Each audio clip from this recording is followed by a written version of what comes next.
This is Peter Walsh with M&R. Scott Ritter with the Decorated Apparel Expo. This is Ben Landesman with Lawson Screen and Digital Products.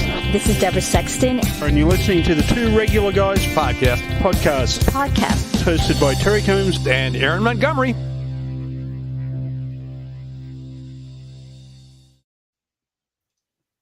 All right. Well, welcome into the show. It is Friday, April 29th, 2022. I'm Terry Combs, and you can find me at terrycombs.com. And unsurprisingly, I am not Aaron Montgomery, but I am Eric Campbell sitting in for Aaron Montgomery, and you can find me at ericcampbell.com. Aaron is away speaking at the Everything Embroidery Market in Chattanooga right now, so getting out there and doing that education. Glad to see him out. But today we're proud to bring you our quarterly Women in Garment Decorating show. So this is a big one, guys. We have great people on, and we can't wait to bring them on.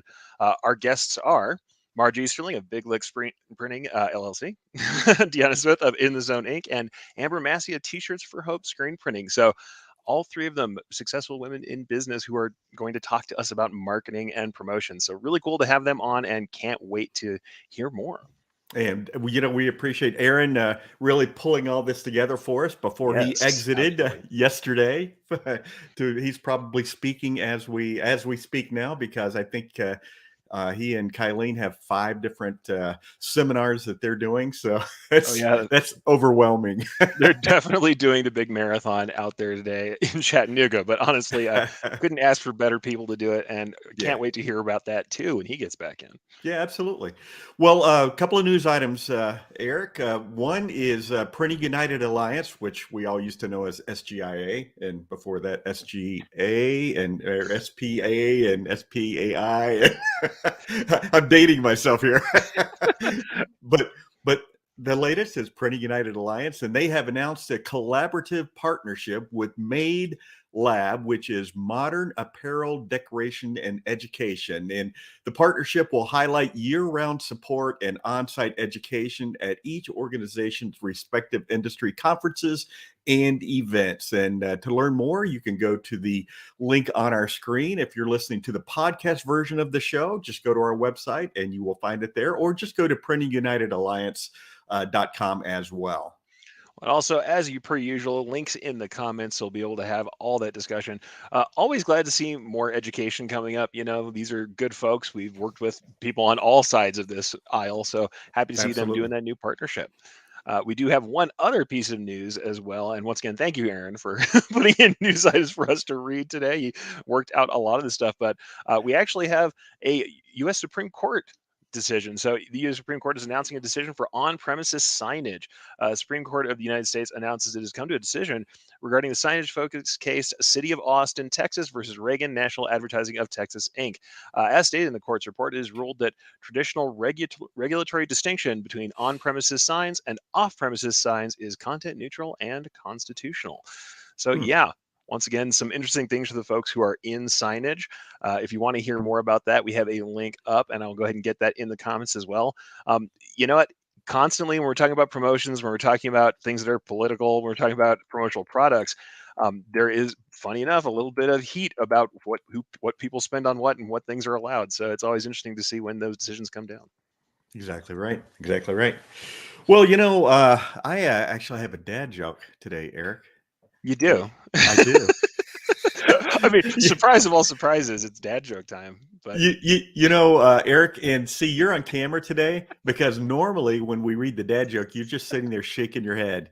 So right. We'll actually get to now see the world will see your reaction. Yeah, the facepalm in real time. I'll get to shake my head and look disappointed in front of everybody. But okay, I mean, come on, the dad joke is a fixture, I have to say. So I don't know how it happened, but yeah, here we are. We've come to this. So we can't help it now. Now it's a force of its own. It has exactly. It has its life of all its own. So okay, you ready? Yeah, but I don't know if I'm ready, but hit me with the dad joke. Okay. Well, Eric, you've heard of Murphy's Law, right? Yeah, I've heard of Murphy's Law. Have you heard of Cole's Law? No. What's Cole's Law? It's a bunch of tiny, thinly sliced cabbage with a mayonnaise-based dressing. You know how much harder it was to set you up for that? That one Oh, hurts man. so bad. I know. Especially I because I know. had to read it, set up the banners and everything, and still I gotta feed you that joke. You have to sit there and listen like you're anticipating, right? All Just right. pretend like I'm not there for that. All right. All right. Before we go any further, we want to thank everybody for checking out the Two Regular Guys podcast.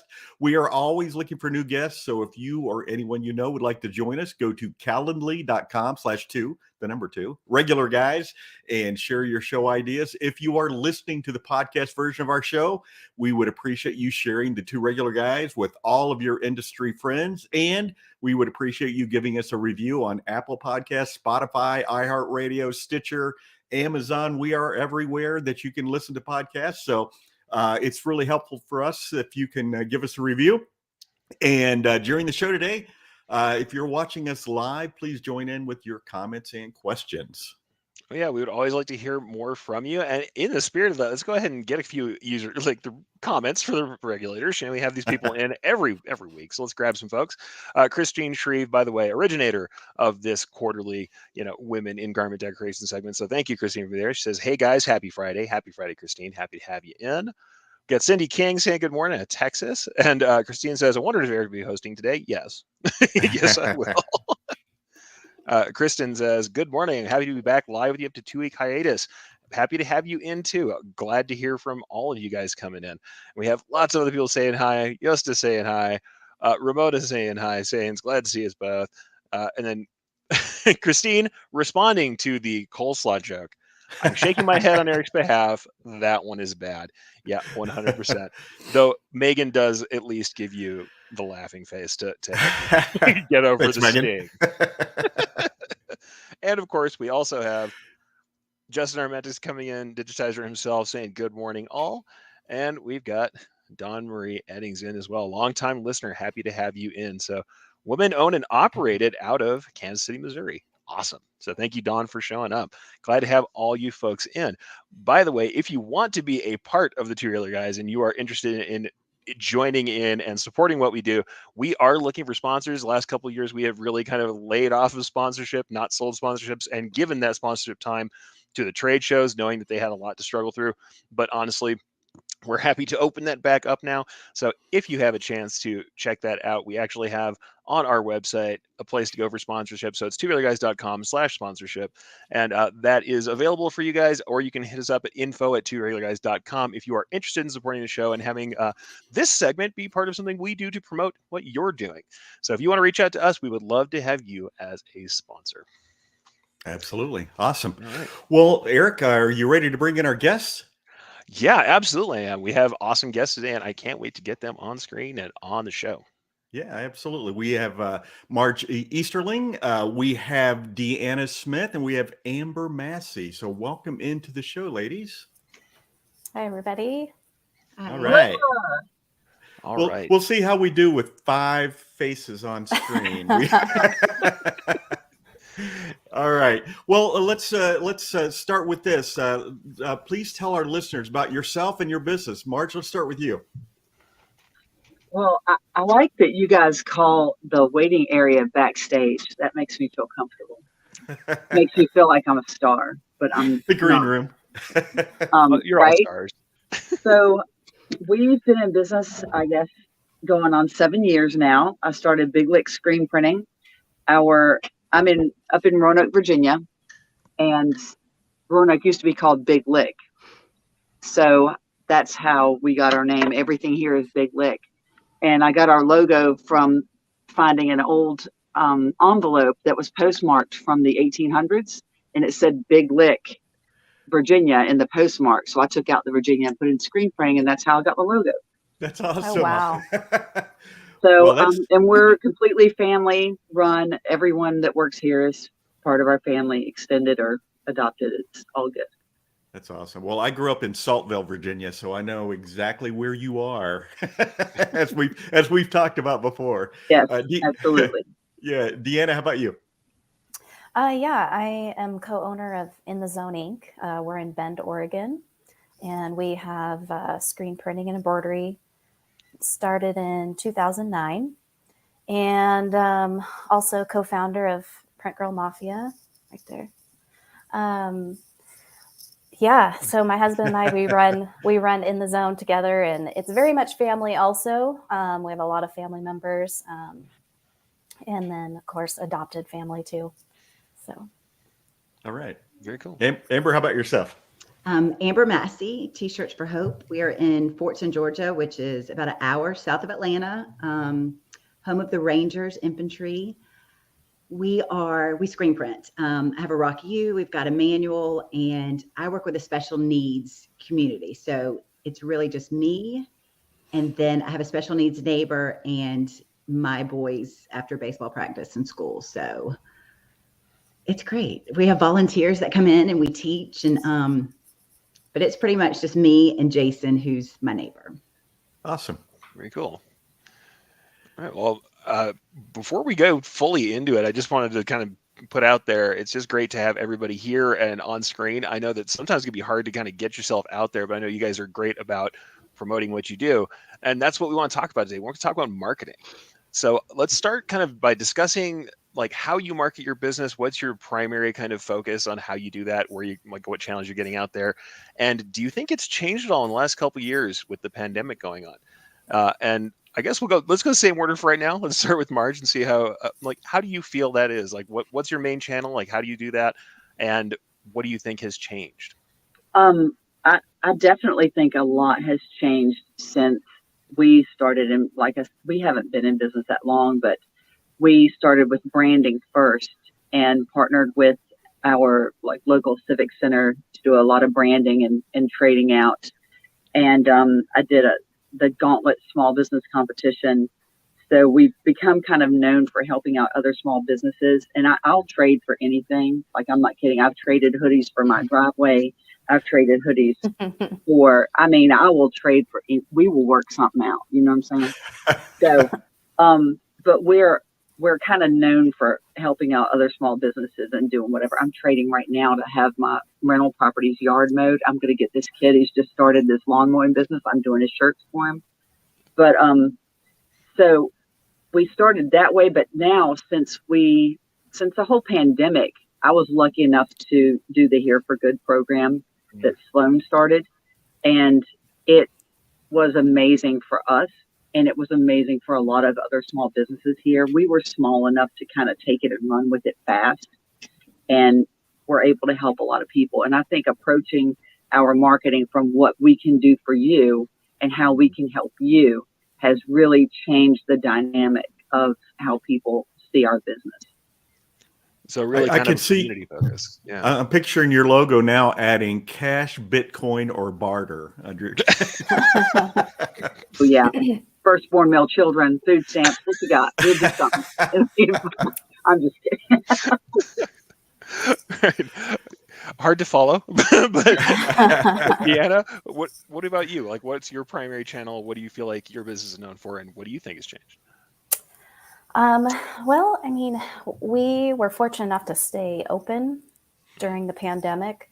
So although we slowed down, we never had to completely shut down. So it didn't change for us a lot.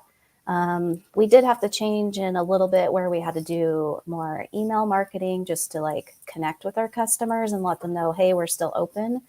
And I used it for that, but otherwise I'm not a huge email campaign person, but mainly just staying present on social media, because social media was and still is huge during the pandemic and now. So people were really paying attention to that. So just posting that, we were still printing and live, and we have a much smaller community here. So we didn't have, we tried a few stores for a lot of the gyms, but we didn't have quite the return, I guess, we hoped for them. So we didn't continue to push it that hard. But otherwise, just staying present and in front of people, that works the best for us.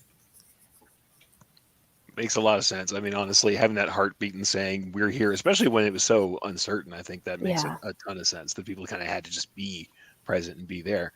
Now, Well, yeah, also, you didn't know when he called to business. When they didn't answer the phone, you didn't know if they were just busy or they were gone forever. So it was, Yeah. yeah, yeah. Yeah. Now, Amber, I'd like to ask you the same, and I also have another question for you too. We'll have a question from one of the regulators afterwards. But yeah, where do you find that your primary channel for getting yourself out there is? Kind of how did you get known, and then what do you think has changed for you in the last couple of years? I would say that my strength is just connecting people. So I'm really big about meeting people in person and then just following up.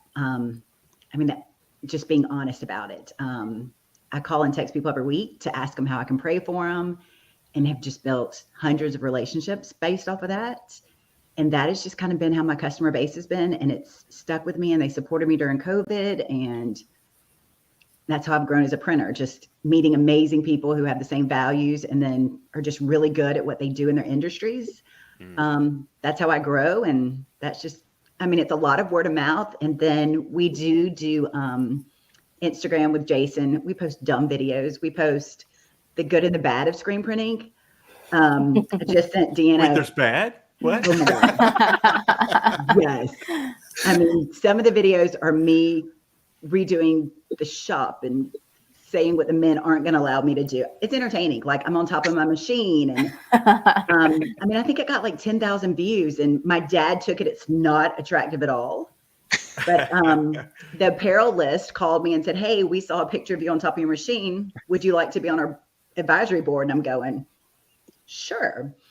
So, that's just how I make friends and I make customers. And I think relationships are everything. And that's just, we don't spend any money on marketing. I get involved on any community that I can. And that's just been it. It's been great because I can be authentic and be me, and we're getting business from that. I'm not for everybody, for sure, but people keep coming back, which is awesome. And actually, I have a follow-up question from Ramona, who's in the comments right now. She said, Amber, your niche is very tight. Did you find it hard to get yourself seen? Okay, can I ask Ramona what she means by my niche being tight? I think she's probably saying I don't have a niche at all. Okay. As for a niche being tight, I will say I like to work with people who can't be heard or have a voice and want to speak up. I do a lot of shirts that make statements for people: Alcoholic Anonymous, diversity, abused women, but also people who adopt and that kind of stuff. Just whatever people are passionate about, I can, if I pray about it and it comes my way. So as for my niche being tight, I would say no. I get a lot of support. Here's my support from women or men who have daughters. Those are my customers. Huh, interesting. So honestly, listening to all of you guys talk, it seems like a lot of you guys have said, kind of proved the adage that still the referral is a big deal. Huge. Community is a big deal. Communicating with people is a big deal. And by the way, Christine says, of course, Christine, who has the Women in Business podcast, she says, you do know that I'm trolling this show for guests. So prepare yourself to be contacted by Christine about future guest spots. So saying yes to things is probably in your future. But killing our guest, Christina. No. He's on it. He's on it. Just kidding. And then, of course, she loves Print Girl Mafia, by the Yeah. way. So there you go. And it looks like everybody is in on it. So yeah. Awesome. Well, maybe you've answered this question already, but in today's marketplace, today's world of business, you have to tell a story. So how do you market yourself personally? And I know you guys have touched on some of these things, but Deanna, is there anything that you do that to market yourself in the industry? Oh, well, I guess that kind of goes back to the other question too, is how did I change during COVID? One of the things I did was I created different profiles for myself that were more industry specific on Instagram and Facebook, so that I could because COVID was like very quiet times, and I was like, I need people to connect with, and my personal profile didn't really match that very well. So I created my Instagram handle is My True Self Print Shop Life. And so I just started really being present and connecting with other people in the industry. And then, just being present in chat groups and book clubs. The Shirt Show had a book club for a while. different things like that. And then you just start, boy, it doesn't take long. And then you're creating like a network of people. So that really was great for me, was just creating those different profiles and then just getting myself out there, Gotcha. just being a part of the community. How about you, Amber? What do you do to promote yourself personally out into the industry? I would say that I'm very transparent over ups and downs in my lives. My life. I did an article with Screenprinting or Impressions Mag, and my grandmother's Japanese. So we talked about my heritage a lot, but also I struggled with anxiety and depression. So I'm an anxious person. So they did an article on that, and it was called Out of the Darkness. And it just talked about how I struggled with depression and how screen printing is what got me out of it. Like, it was my hobby to keep me going, and then I could help other people, and it filled my love tank, and it just fuels me. I think that is where people relate to me, to realize that, you know, not everybody's got it together. And people find it easy to talk to me. I'm a great listener, even though I talk nonstop and really fast. So I would say just being transparent and showing my weaknesses, which are also my strengths, has just kind of been my way of doing things. Awesome. Definitely. How about you, Marj? Well, as far as marketing myself within the industry, I have too much imposter syndrome to feel like I have anything to offer anybody else. So I'm not even making this up. So I always try to network as much as possible because I'm trying to learn from everybody else. And what I've found is that trying to learn as much as I can from other people and being completely authentic has a value in and of itself that I didn't anticipate. So I think that just that kind of being a lifelong learner, and that, I guess, just being authentic has helped. That's perfect. Honestly, I can't say enough for all of that. I think that, and honestly, you guys are exemplifying that also today, talking about all this. I mean, I think everybody has kind of realized that what I know when I first came into the business, my old bosses kind of came out with that like 80s super slick corporate brochure speak for everything. And it took them forever to let go of that. I mean, it was late 90s when I was in the business, and they were still kind of, everything was still, you know, chrome, wood grain, and how many heads of embroidery and how many machines you had, and nobody cares. Nobody cares. Part of it too is because we do approach everything from like how we can help other people. Yeah. So because I'm always trying to learn from everybody else, then I have to think, how can I, you know, provide value back to them because they shared with me. Because I don't feel qualified. I mean, as much as I learn, there's always so much, you know, the more you learn, the more you know you don't know. Yeah. So I think if we ever do start feeling qualified, then that's when you're going to run into some trouble. you know, I've told this story before on here. I get called out on that regularly, Kim. But I had somebody come into my office one day, and she goes, you know, I've been here for 3 years. I know everything there is to know about screen printing. And at the time I said, this was several years ago, I said, well, I've been doing this for 25 years, and I think I learn something new every day. Yes. She started to cry. This is an old discussion. I mean, every time somebody asks me about that same time, somebody says you're a guru or a master, you know, any of us who have taught, you get somebody who will say, oh yeah, this is my, you know, guru or master or teacher or somebody, anybody who's written an article. But the ones that I know who are really in it still feel like beginners. And I'll say this, if you feel like there's nothing left to learn, you probably need to go ahead and quit. Yes. Yeah, it's time for you to leave. Right. You don't want to be here anymore. But yeah, just coming on here, I was like, you want me to talk? Right. Yeah. Like, what? But then again, we've seen everybody on social. We've seen you guys share. We've seen you do the thing you do, and that's why you're here. And you have a valued voice. Now, I want to bring up some comments we have here before we go on to the next thing. First, Adrian from Screenprinting Mag says, "I see one Women in Screenprinting Award winner, and 2 should be nominated this year. So more accolades on the way for everybody." Thanks, Adrian. A great comment from Christine here. I'm going to read. Imposter syndrome is a thing for a lot of women. even when you're winning awards and being recognized for what you're doing, you still feel you're not worthy. That's a tough thing to combat sometimes. 100%. Yeah, 100%. And I know Christine talks about this a lot. And I think Marj pointing back at Christine saying, yes, Christine. And I agree. Christine also underestimates herself greatly sometimes, but she knows what she can do, but sometimes she gets that imposter syndrome too, but she's doing an incredible job out there, Sharon. Keith says, Marj underestimates herself, but she's correct on the networking. It is key. She's amazing. So, and I agree. Thank you, Keith, for bringing that in. And Christine agrees too. So I think that's the awesome thing about building community, as you guys have done, and as I think all of us really recommend people do, is that the community is also there to support us. If you're genuine and honest, and you're there with the community. And that sounds like it's like Marj's marketing and trading. It's Amber working on her stuff going on. It's Deanna sharing. It's everybody doing the same kind of thing. We're building these relationships. It's a big deal.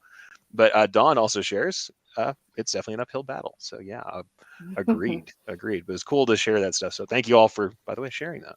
And in fact, on that note, since I have the next question and I'm talking too much, you guys all have really strong voices, and you do a really great job of sharing the story of your business and how you're going through it. How do you feel you've developed that voice, or have you had to develop it? And was it a conscious process? And why don't we start out, Deanna, with you? Oh, gosh. Well, I mean, it was conscious in the fact that, I created those separate handles because I wanted to go out and be more connected. So there was some consciousness behind that, setting that up. But what I got out of it in return, like the friendships and the networking and the community, has just been huge. And it's given me just like a new refreshed feeling in my own business and wanting, I learned so much from everybody. And like Marj was saying, like, well, how do I give back now? So I'm like, I guess I am worthy of some things that I've learned in this industry. And so I'm trying to like teach myself that I can give back, that I do have some valuable content. So it's funny how many people like reach out to you in the different social communities, the Instagram or the Facebook, and like hit you up with questions and stuff. And I'm like, oh yeah, no problem. This is what works for me. So it's, I really like it. And then I just, I can't say enough about just being present, but, educating all the time with podcasts, watching YouTube channels, just there's so many great ones out there right now. Like that are just killing it. I mean, you guys, and there's the Shirt Show, there's Printavo, Print Hustlers, there's, so much good content. And so that's just so valuable to like keep us motivated, I think. Do you feel like that's kind of helped you in the way you share too, is seeing how everybody else shares? Definitely. Yeah. Cause I've reached out and gotten some good feedback, and people weren't afraid to help me. And so I just make sure that I like pay that forward. If someone's reaching out to me, that I make it a priority to get back to them. And then, with all of that networking and community, then I met some great women in the industry. And then all of a sudden Print Girl Mafia was born. And so I have like a whole new, like, big thing to be pushing for. And it's just, I'm busy. No, I think having that locus of something that's bigger than yourself to push for helps to, it's a different thing, I think, for a lot of us to, and I'm speaking out of turn myself here too, but a lot of us to maybe promote ourselves. But when we have something bigger than ourselves, I think it adds an extra kind of purpose and some drive to that for folks. Maybe for folks who don't even feel like sharing themselves or developing that voice. Yeah. So that's really cool. I didn't realize through sharing how much I would get in return. So it's been really good. It's awesome. So Marj, I would like to ask you the same thing, and definitely have a strong voice that people love to hear from. How have you developed that, or do you feel like it's a process for you, or how did that process kind of go for you? I really don't have a problem developing my voice. I have a problem shutting up is really the problem that I have. I will say that I didn't expect when I started the business I was a dental hygienist for a long time, which is kind of a female-dominated industry. So I didn't expect that there would be any issues. I thought that sexism was, I mean, it's 2022. That doesn't exist anymore. But I found out that's still a thing, especially in the South. So a friend of mine was like, why don't you make this fake email? Because I was bitching that somebody hadn't paid me like their balance or whatever. And it had been 6 weeks. Now we do all upfront, just so you know. Amen to that. Yeah. And he's like, well, why don't you just make a fake email with this guy with a, fake male name and see if it makes a difference. And I thought he was smoking crack or something, but I did it. And I sent the email out, and I had Googled the most masculine name at the time, which was Connor. So I created this pseudonym Connor Buchanan because we're Scottish heritage. And so I sent the email out, and I swear they sent me a check within a week. I could not believe it. Now I'm trying to retire Connor. So if you get an email from him, it's probably because I just am irritated and I don't want to deal with you anymore. Connor's retiring. Huh? I'm glad to at least hear Connor's retiring eventually. I mean, I didn't expect that, delivery guys would come in and I had to be talking to a customer, and they turn around to the customer and try to get the customer to sign because he's a guy standing there. And I'm like, I'm behind the big desk, bitch. What's going on? You know what I'm like, what's the deal? But so that was kind of irritating, but I don't see a lot of that within the industry. I see a lot of it from the outside, just being a female business owner. The industry has been ridiculously supportive, and I don't have any issues reaching out and asking other people, if I have questions about stuff or whatever. It's been fabulous. So what has been surprising to me is other, like locally, people contacting me to ask me things like, I am on the Chamber of Commerce board. How did that happen? They obviously don't know me like Melody. But so I'm like, okay, yeah, I'll do that. Maybe that will help. Maybe that'll do some good to put an outlier like me on there with all these suits. It's been interesting. So that's the best answer I got. I love it. Well, it's a good answer, though. I mean, you're coming from a place where you just had you authentically had to deal with problems, and you're just having to react to that. And I think that's real. That's real. And here, I'm going to share my dumb story that I probably don't need to. When I first started in the industry, everyone corrected my name to Erica because I was in the embroidery department. Believe it or not. No. So when I used to email, they would call and ask for Erica. When I would answer the phone, it was always a little bit of hilarity for the front desk. So yeah, funny enough, same thing. Inside the industry, no problem. Outside the industry, a little bit of weirdness about who they expect to be where. Yeah, it's kind of interesting. It's same kind of thing. But yeah, it's surprising. I'm sad to hear that it happened, but I'm glad that it's turning around at least a little bit. And honestly, super glad that you're on that council. Whether or not it's suits in you, I agree. I'm kind of the same. It's kind of the same way. If you can sit at the table, it's always good. And I'm going to go ahead and post a couple things up here. We have Nikki says, "Boss Babe Marj." So yeah, I'm going to go for that. Yeah, that's the way to do it. All right. So Amber, same kind of thing. How do you feel like you've developed your voice and learned to share the story of your business? And do you think that it's a process you've gone through? I don't know if it's so much a process. I think I'm pretty transparent. Like what you see is what you get. So I don't really have a problem talking. I ask 1,000 questions. Let me start with that. 1,000. I mean, if you have met me, I've asked you 1,000 questions. So I think that's what just starts everything. And it just kind of goes from there. I make fun of myself a lot, which is easy. And so that makes for, I don't know, just real and communication.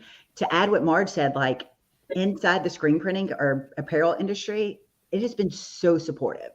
It just, it wows me just how much attention and respect we've gotten. And I think most people have experienced that. But outside is definitely different. But I come from a background of just athletics and military family. So it motivates me. I'm always up for a challenge. So, but as for marketing myself, I don't really feel like I do. I just think I kind of wing it, and that's it. That's just kind of me. If I overthink it, it's not good. So it's more about like authenticity, just bringing the voice you already had to bear on what you're doing. Yes. And I try, like Marj said, it's hard to shut her up. Like once she gets going, like I try to tell myself, like, don't say it. But I do. And then I go, I should have thought that through. At the same time, I feel like I'm going to say something mildly inflammatory against my own fellow men here. There's some men I've talked to who I wish would tell themselves, don't say it, and they don't. So And, I think and we're all about different. continuing to talk because, hey, we've been podcasting here for 10 years every Friday. So it's all about saying everything you want to say. Yeah, you're never going to have somebody on this side of the mic who is saying that they don't talk too much. We definitely do. But I think that's I kind of like that it's not something, because I hate to say there's always this narrative that it's like someone who can't speak, who has to make themselves speak, and it's difficult. I'm glad to hear more people are just saying, no, I have a voice and this is how I used it. There's still difficulties involved, but it comes from something I already was. So I love that. Yeah. Well, let's talk a little bit more about marketing. Let's talk about the time that you guys spend on social media, doing live videos and all the sharing that you do. How do you determine the return on that investment of your time and effort? And Amber, let's start with you, since you have been photographed on top of your machine. I've tried to make a point now of posting at least 2 things a day. We video a lot in the shop, but usually Jason and I we're like conversation of the day. So we've started posting that, and then we've had people go, wait, where'd the conversation of the day go? So that was kind of our like, wait, people are watching this. And then I realized, like, when you sign up for the professional account, you can see how many people watch your post, and it's been thousands, which awed me. I was thinking like 25, and most of them are my kids' friends. And then when I realized it was in the thousands, I'm like, we're making a difference here. Like, people are seeing that screen printing is fun, and you can make money. You can make good money. So we just kind of started that way. But I love to show things that are good and the bad stuff. I also do love to show my machine. In the South, nothing against people who heat press or use a Cricut vinyl cutter, because I started that way.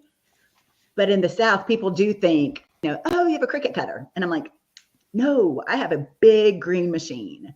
So I usually show my machine, not bragging at all, but just like, I've worked really hard to do this, and I print every shirt. And that's, and it's just one of those things that people look at it and go, yeah, that is a little bit different. So I guess my marketing, and I talk in circles, obviously, it's just been like people engaging in it. Like when people comment or send me messages, they're like, can you send that again? Will you post more of that? So we've got some dumb stuff to share, but then I'm kind of hesitant to share it on my business page because I'm like, why would they use us? So I post more on my personal page.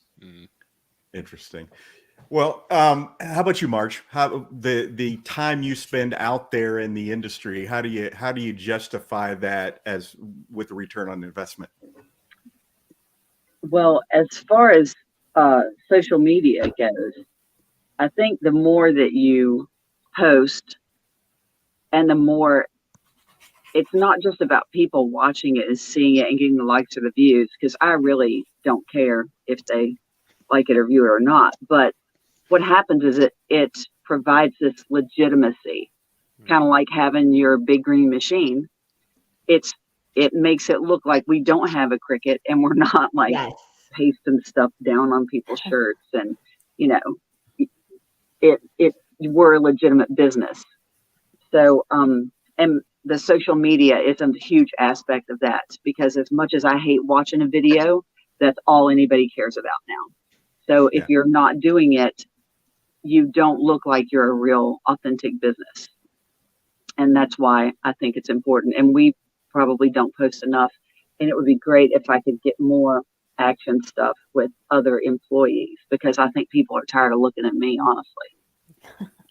So I think I think people are very intrigued by what we do, and I have to remind people of that. I'll say, have you ever noticed when somebody comes in your shop, they don't want to stand at the front counter. They want to go back and they want to see you pull a squeegee, or they want to see you embroider a hat, or they want to get up close to it. But and I want to comment about the Cricut. It's all through the industry. If somebody's not in the industry, the first response is, "Oh, do you have a Cricut?" Because everybody knows what a Cricut is. Yes, but then they say, "Oh, it washes off in 3 washes, or you can't use fabric sheets," and I'm like, that's not us. Right. So I almost want to educate people on the difference of heat press, and there's nothing wrong with it, but that's not us. It's a time. There's a time and a place to use that. Yeah. If you got to put a number on a shirt, then more power to you. But it really does. I didn't realize how people perceived our industry until I started doing it, and everybody just thinks that it's so cool. We make T-shirts. It's the coolest thing ever. And they want to watch. And, school kids come in and they get to print their own shirt. And it's our industry definitely has that kind of rock star factor that other industries don't. And I have to remind people in my classes when I talk about being on social media, and somebody will say, well, nobody wants to see me print a shirt. I'm like, everybody wants to see you print a shirt. They think it's the coolest thing ever. And you know what? Me as a decorator who's printed probably millions of garments over the years, I'm going to sit and watch your video of you printing a shirt. So, well, getting off track here. Deanna, how about you? What about, how do you feel about the return on the investment of your time and being out there doing videos and that sort of thing? Well, I think I probably don't do enough, but I do what I can. I have to wear a lot of hats. So I do what I can. But I don't know how I would measure the return other than just what I get out of it personally, and how it just helps motivate me, which just does nothing but propel my own business and, what I'm striving for. So what it does for me on a personal level, that's all the reward I need. It just keeps me going. Great point. And I think, Amber, you said something important as well, where you schedule, we're going to do 2, because it's so easy to kind of get caught up in the minutia of work and forget, hey, I have to do the marketing end as well. Yeah. And I will say we record a lot, but I'm kind of like, Margie, I'm like, do they really want to see me? Like, it's the same thing. But I did do one on like rolling pallet tape and stuff. And then I sent it to Deanna last night that there's black fuzz and black dye all over the pallet. And I'm like, hey, moms, you might want to wash your kids' shirts before they wear them. Of course, I didn't post that, but I'm like, maybe I should. But then I'm like, I don't want somebody not to sell to me because the dye comes off. But I think there's a lot of educational stuff that we can make fun, that a lot of people can relate to when they're, are buying fast fashion or Walmart shopping that, might not. We run something through the dryer and it catches on fire. I don't want my kids wearing that. And that's what they sell. So I think there's some, some stuff that we can provide information in a fun way. To add to that, I do the videos, and when I get just feedback on other people posting, Print Girl Malthea has been fabulous about posting things that I've posted I'm passionate about, other people's movements. That's just, that's it. So if I can post something and it encourages somebody else, but it reminds me why I love to do what I do. Yeah. And when you record yourself, sometimes you'll go, I do not sound happy today. And I'm usually happy 90% of the time. So when I have those days, I go back and reevaluate, like, what's not right? So I think making myself do 2. My husband would like me to not do it in bed, like do that editing, but I don't have Wi-Fi. And I'm like, Vince, I just have 2. And he's like, you got to get a time limit on these. I'm like, well, they can only be 20 seconds. He's like, but it takes you an hour. Marj said, though, y'all had talked about watching videos. I started adding captions because I talk so fast, you don't understand it. So I add captions now so people can read what I'm saying. That's a good tip. That's a good tip. There's a lot of silent scrollers. That is actually a good tip, sincerely. Well, and when I get bored too, I like to watch videos, but you can't turn the volume up. and I can just read Right. everybody's captions on the reels. Yeah. You know, another thing for us too is remembering who your audience is when you're posting those videos, because I see so many screen printing videos that are posted, and it's the technical stuff that's obviously posted for other screen printers, but that's not my market. That's not who I'm trying to sell to. So I try to post stuff that's interesting to people that aren't in the industry. You know, like why an underbase is important. I accidentally forgot to underbase one little section of a shirt, and we learned that lesson quickly. That's informational. I mean, I post things like I used the spray out gun and accidentally like shot a hole in my thumb. Oh. So, You're the person I warn everybody about. But what's really cool is I had like 5 people reach out and go, "Hey, this is a better spray gun. Hey, this is a great setup." And so then you've got the people going, "How would you ever?" And I'm like, obviously you don't have a spray gun if you're asking me how could you possibly hit yourself with it. This is very true. I mean, I think every screen, I mean, I kind of feel like if you haven't hit yourself with the spray gun, you're not I always tell people if until you've had a dryer fire, you're not a real screen printer. And see, here I am. Pallet fire. Oh, sorry. Yeah. Pallet fire. And I'm sitting here with no needles in any fingers still after all these years. I know I'm courting destiny saying something like that. The curse is coming for me now, but luckily I haven't managed to ding my finger with the needle full on. But I will say this, everyone who I know who's posted that has gotten tremendous engagement with their needle through the finger story. Not that it's probably the best for business, but I think Marj has like the best answer for that. I fully agree. I can't tell you how many times I've taught people, you are not your audience. Whether it is the designs you make, whether it's the social media stuff you're posting, and also sometimes the imposter syndrome where we feel like our stuff's not good enough. And I'm like, well, maybe it's not good enough for you, but you're not the person watching it. Like it's for an audience is definitely not us. And sometimes, honestly, we get in our own way, I think, because we're worried about a thing or we're not posting a thing thinking it's not interesting when we're 100% not the person who it's intended to tickle. Definitely. Eric, I want to add to Marj, like the imposter syndrome. I'm like, that is so not me. But recently I've been watching all these, like the screen printers, the moms that are using the one screen and using Comet water base or whatever. And they're calling themselves screen printers, which is great because they are screen printing or whatever. And then they do a lot of transfer heat presses and stuff. Their posts are amazing. And they have like 50,000 followers and stuff. And I'm just like, but they're so flawless. And I'm like, I don't have time to do that. Like I'm leaving this podcast to go to a state playoff game. Deanna videos earlier, I'm in my house robe meeting UPS. Like I don't have time for that. And that's not my market. I mean, I want the 1,000-piece orders, not the 4-piece orders. But it is hard sometimes when you see these polished pages and I'm like, I'm seriously posting stuff. Yesterday I used a sander to clear my palettes. And one of the guys thought I was using sandpaper and I was like, no, it's a scrub brush. And then he's like, wow. And then he reposted it as a rock tip. And I'm like, look at me, like giving back. So it makes me feel good when I provide good, useful information, no matter what color your machine is. I feel like that's something that we all kind of deal with, but that's something that I've heard a million times where people get upset about viewers and fall counts. And Marj said it best, like we shouldn't probably care quite so much about it. And some of the people who are doing great, and this is in the embroidery world, what we have are called celebrities. That's what I hear in the home market, more focused. And I'm like, the thing about that is they're not necessarily running embroidery business. They're running the business of their YouTube channel. And we got to remember that if they're spending most of their time on the channel and on the content on the channel, that's actually where their money comes from sponsorships or advertising revenue or something else. If you're running an embroidery business or a screen printing business, you have to keep needles moving and squeegees moving. That's where your money's coming from. It's normal for you not to spend most of your time on your YouTube channel or on your Instagram. I think that's where the community is so huge. Because I do feel like, and that's the first thing I say to people. I don't say suck a lot, but I do when I go, my social media and my website suck.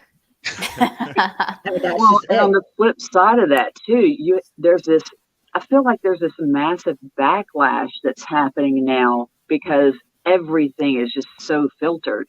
Now, don't get me wrong. I will use a filter, but I'm not using a filter like a catfishing filter or something. You know, I'm using a filter that's going to saturate the colors more or, bring up the contrast or something like that.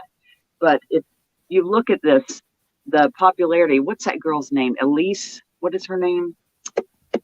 She's like, she just shows up with no makeup on, her hair crazy, and she tells these great stories. But she has become so popular because she doesn't cater to that. And I think there's this wave of people that want to see what's real now because everything has been so fake and so polished for so long. Is she I a screen totally printer? agree. Is Elise a screen printer?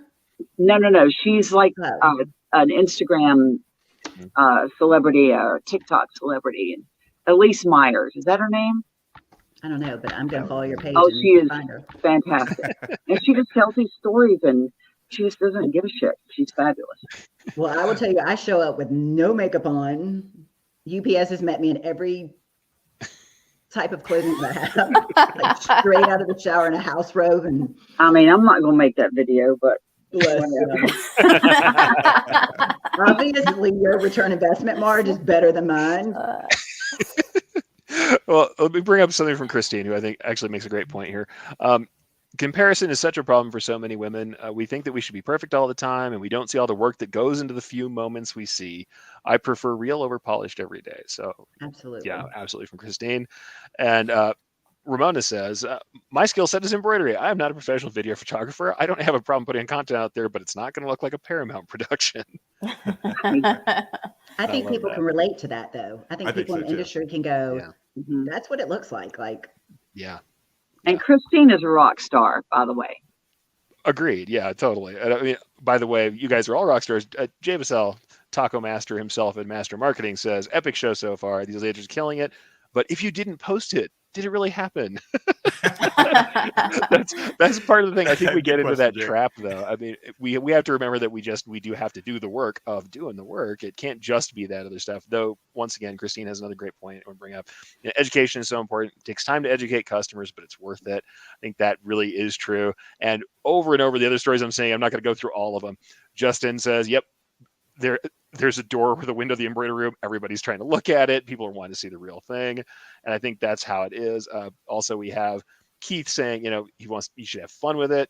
He does TikToks that are fun. Content's not the best, but I get a ton of business from it. I think like Marj said, like we've kind of all said, it seems like authenticity, community building, more important than best camera angles and filters, right? Yeah. I need to get Wi-Fi in my shop. That is probably one of my biggest issues. I have to walk halfway up my driveway because we're in the boondocks. So it's like, wait, I've got to go post that. And I think it gets posted and then I get home and it's still like uploading. And I'm like, oh gosh. Great. Was that Keith Burwell that posted that about TikTok? Indeed. He has some great TikToks, you guys. Okay, definitely follow him. Let's check it out. I'm writing it down. Keith does. I am a note taker. Yep. And one last one from Christine before we kind of go on our last questions here. One thing I learned is that I have to be me, and that being me is actually a sell point for some people. Not for everyone, but I don't worry about that. My tribe gets me, and that's enough for me. Plus, I don't have the time, energy, or inclination to be perfectly polished, even if I could be. That's so awesome. Yeah. Cool stuff from her, Christine. So before we go, I would like to kind of ask each of you what's going on in your world right now, and have you share kind of one good thing that's going on, either with your businesses, with what you're doing currently. And Deanna, why don't we start with you? Well, let's see. One thing. I won't say any of you. Stretch it to 2 or 3 things. Yeah. I've been known for bonuses. Well, I guess I can have 2. So in the zone, we have tunnel vision on efficiency and dialing in some things. So my husband and I can step back a little bit. So that's we're very focused on that stuff right now. And then my other big thing is Print Girl Mafia. So group of ladies who are definitely trying to make an impact on the industry and just be a good source of whatever you need for women in the industry, whether it's help with questions or equipment or how do I do this, or do you have a contact for this? So just there to give support. And so that's probably my biggest project right now, and very happy with that. Awesome. Amber, how about you? Recently, I got asked to be on the Print United Apparelist Advisory Board, which was super cool. That came from me standing on top of my machine. Rock Together, I'm really involved with their movement, with diversity and stuff, especially with Jason being special needs. And in June, I'm making my first trip. I'm going to California to All Quality Graphics, which is also Loom, and training their shop how to use water-based inks. So I'm doing some consulting, which is out of my comfort zone, but it's something I love to do and I'm passionate about. So super excited. And I have 2 kids graduating in 2 weeks. Wow. Congratulations. Nice. Yeah, that is Freedom. a big thing all in itself. So excited. So excited. All right. So y'all should interview me again after May. More new things, right? More new things. All right. So, Marj, how about you? What's your new things? What's going on in your world? So we went to Long Beach this year with the idea that we were going to look at some stuff to expand, and decided that we were going to do that this year. I did not expect to expand within the next 3 weeks, but that's what happened. So we have a new rock that we are still learning how to use, and I hired a new office manager who is the queen of all things in the shop.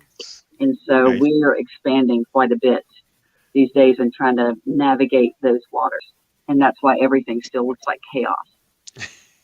That's not chaos. Hey, can I add? I would love, Marj. I went to a shop in Alabama when we were on spring break. They just got a new rock. I love to go into shops, like not get paid. Obviously, I'm not good at making money, but I love to go into shops where people have rocks. I got to go to Long Beach with rock and show people how to. I'm so passionate about it. So I just want to go to shops. Like if you'll just give me a place to stay, feed me. I want to go to shops that have rocks and just help people. Oh yeah, we definitely are all about that too. And if you need, you can come see, y'all come see me anytime. I have an Airbnb you can stay at. Just let me know ahead of time and I'll block off that date. Listen, And after the May- grass May- has been mowed. Yeah. Yes, I have Great. this young guy who has great Hoodies and t-shirts. t-shirts. I'm telling you, after May 14th, I just want to visit shops.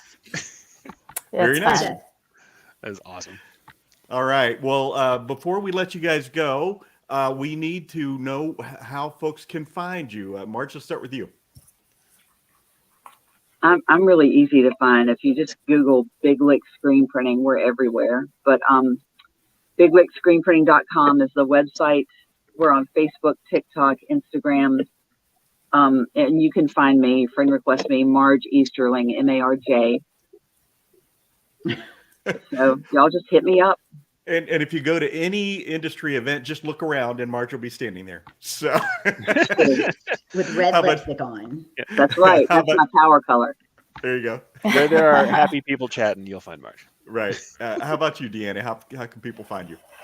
You can find me at all my handles are In the Zone Inc. and that's just the letter N, no I. So N the Zone Inc. And then my website is ntzinc.com. And then Instagram, it's My True Self Print Shop Life, where you can find me there. And then of course, come find me in the Facebook group Print Girl Mafia. Perfect. How about you, Amber? Website sucks. It is teesforhope.org. Instagram, I think everything is Tees for Hope, at Tees for Hope. And then my personal one is more entertaining. It's Amber P for Penny Massey. Or I think Facebook's Amber Penny Massey. Either way, it links to both of them, I think. Well, I know you guys email us later. We didn't have time to get everything up, but we always put show notes up later. So if you have anything you want to promote, put that up. And later, you guys who are listening on the replay squad, or if you are here from the website, we will have in the show notes links to all of that. Thank you so much. This has been such a great episode. I can't thank you guys enough for all that you shared here. So thank you very much for coming in and sharing. Thanks for the having opportunity. us. Thank Thanks, you. ladies. Fantastic. All right. What a Man. great show. And you and I didn't have to do anything, Eric. I love these shows. That is not the reason why this was a good show. This was a great show because that was so much good information and Oh, I know. just so much Absolutely. willingness to share from just awesome industry leaders, I think. And I know everybody's going to say, I'm not an industry leader. Yes, you are. You're here, you're speaking, and people are listening. I think you guys are industry leaders. It's awesome. Absolutely. All right. Well, let's. We're coming up exactly on time, so it is always Aaron's fault. As usual. Yeah. Let me tell you a couple of things I'm going to be doing. My next screen printing class is going to be at Atlas Screen Supply in Chicago, May 21st and 22nd. I'm doing that exact same class, complete screen printing business course at Workhorse Products in Phoenix on June 11th and 12th. I'm going to be doing a direct to garment seminar at the Graphics Pro Expo in Indianapolis, and all my upcoming events you can find at my website. Aaron is going to be doing Skills USA National Competition in Atlanta, Georgia, and he says come out and see us. That's going to be June 22nd and 23rd at the Georgia World Congress Center. And let's see, he says a little way off, but sooner than you think, September 15th in Charlotte. Nice. He'll be at Graphics Pro Expo. He's hosting the Start Here Academy. And so Aaron's going to be the MC of this event with some amazing makers and influencers. So check that out at the graphicsproexpo.com. How about you, Eric? What do you have coming? Well, the big thing I have coming up first is actually I've got a special guest on the half today. Mr. Terry Combs is going to come on and do with me on the half today. So, like I said, in just about 28 minutes from now, we will be on the half, and that should be a good time getting to follow up with my friend Terry. And after that, this afternoon, I have, as per the usual, the take up. So this week is episode 109, pricing models for embroidery and digitizing, and a little bit of a DAX Chicagoland wrap up. So we'll get to talk about things that I learned teaching out there and discussed with the erstwhile digitizers who were there in Chicagoland area in Tinley Park. And we'll talk about how people price digitizing. No, I'm not giving you a spreadsheet that gives you dollar amounts, but I will talk to you about the different theories and how people add and deal with file ownership and how people deal with charging fees for digitizing and why more and more people are doing stuff in-house lately. So should be some interesting stuff going on there. And look for my extended session on patches. I have just signed a contract for Fort Worth, so pretty soon the class listing should be up for Impressions Expo Fort Worth. Details should be posted, but until then, check out impressionsexpo.com for more. And if all goes well, I'll be out there teaching my long pre-show workshop on patches. Very good. Very good. Right. I signed my contracts yesterday as well. I mean, it's probably like more inside baseball than anybody needs, but yeah, no, I always wait until I sign the contracts. I don't do a whole lot of promotion. I'm like, no, I'm pretty sure they've accepted the signatures. I think I'm going on out there. I think that's like we said about the pandemic changing things. I think the pandemic changed that for me, is that I kind of don't announce stuff until a contract's in the works these days. But we have been back and doing quite a bit of education.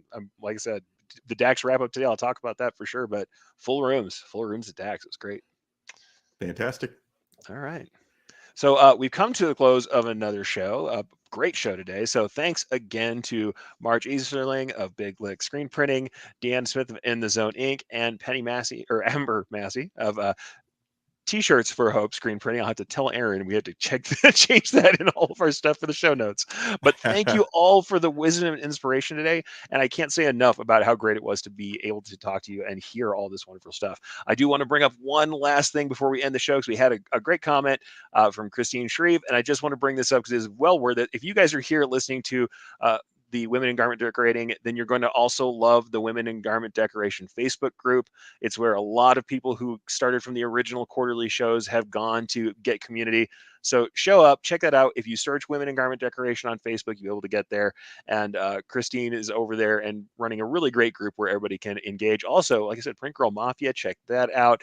So there's more to come and more that you could engage in yourselves. All right. Well, and Eric, thank you for keeping the wheels turning here as our show producer, and for sitting in today for Aaron and pushing all the buttons and hosting and doing all those things. And I just sat here looking pretty. Well, we actually had a comment from Dean. He says, not everyone can be a pretty boy like Terry. Well, he is the talent, and we are only here to make sure he looks good. Let me go ahead and finish this off. Say thank you to Aaron for setting up so much of this week. He was going off to do the show. He did a great job getting us set up to have our best success. And next week, we're going to welcome in John Morris with Club Colors to talk about social selling that actually works. Looking forward to that. And until then, I'm Terry Combs. He's Eric Campbell, sitting in for Aaron Montgomery. And we are, for now, two regular guys. Here we go. We're out. Awesome. Thank you for listening to Two Regular Guys. Check out our website at tworegularguys.com. That's the number 2, regularguys.com. You can also interact with us over at our Facebook page, facebook.com/tworegularguys, or send us a tweet, twitter.com/tworegularguys. And we have a YouTube page. You can find all that from our website, tworegularguys.com. Thanks for tuning in, and we look forward to spending some time with you again next week.